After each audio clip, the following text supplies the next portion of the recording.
Race director Christian Prudhomme said the 2017 Tour de France was designed so riders attack each other from early on and right through to its finale. Though it has just 3 summit finishes and fewer categorised climbs in recent years, the Tour visits every one of France's 5 mountain regions and has up to 9 potential sprint stages, all to encourage aggressive racing from the go. Stage 1 starts on Saturday, July 1st in Dusseldorf, the first time the race has begun in Germany since 1987. The riders will face a flat 13-kilometre individual time trial around the German city, the first of 2 tests against the clock during the 21 stages. The race then heads out from Dusseldorf northwest for the first of 2 days in Belgium. Stage 2 ends in Liège after 202 kilometres in what is likely to be a bunch sprint, while Stage 3 heads from Verviers to Longwy and features a short climb to the finish.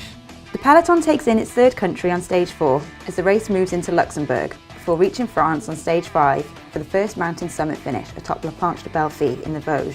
This will be the 3rd time the race will have ended here in 6 years, and is where Chris Froome won his first Tour stage in 2012. With such a tough climb so early in the race, the GC riders will have to be on it from the start. 2 flat stages follow before the Tour moves into the Jura Mountains, northwest of the Alps, with Stage 9 being the pick of the bunch. Starting in Nantua, the riders tackle 4 climbs, ascending a total of 4,600 metres of elevation.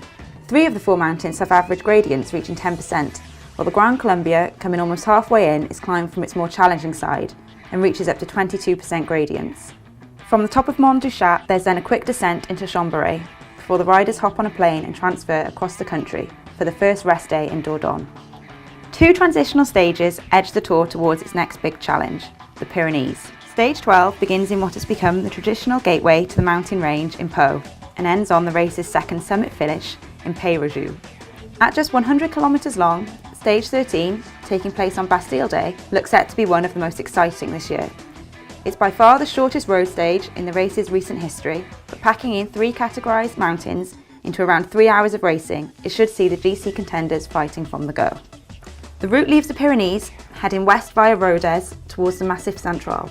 The breakaway specialists and sprinters will have their eyes on Stage 16, with the Alps looming into sight the next day. On the penultimate day in the mountains on Stage 17, the Tour goes back to what it knows best, covering classics like the Col de Croix de Fer, Col de Telegraph and Col de Galibier.